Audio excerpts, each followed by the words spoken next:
Hello guys. So, hito naman po ako ngayon. Kasi nga po, bored na bored po ako. Bored ako dito dito sa amin. Katatapos ko lang magluto ng ulam. Katatapos ko lang maglinis ng bahay. Tapos naglaba na naman ako. Naglaba ako kahapon.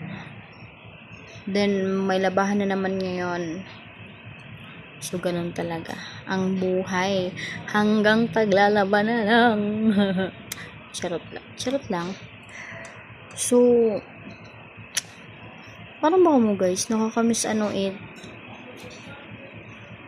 pagiging bata.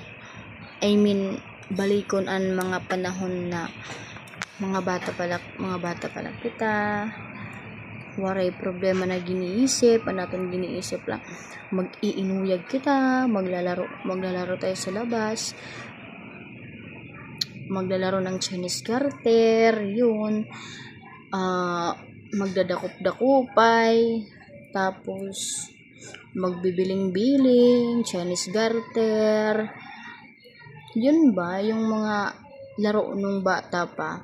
Kasi ngayon sa generation ngayon puro teknolohiya na like cellphone, wala na kung may nakikita na parang nagche-Chinese garter, yung luksong baka, yung ganon.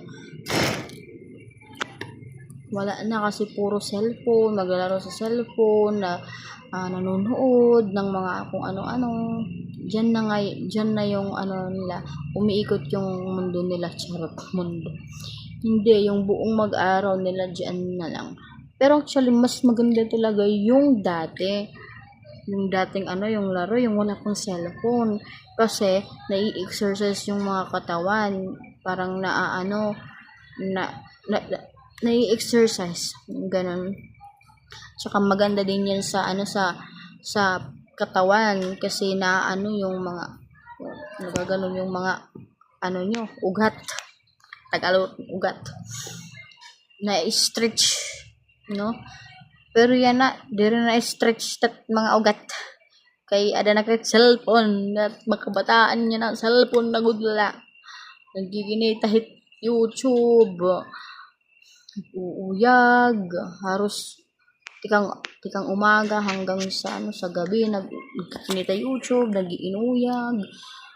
Puro cellphone, dire na stretch it era mga lawas. Sanglit yan na may talaga mga kabataan niya na malabo ng mata, harus din makikita kay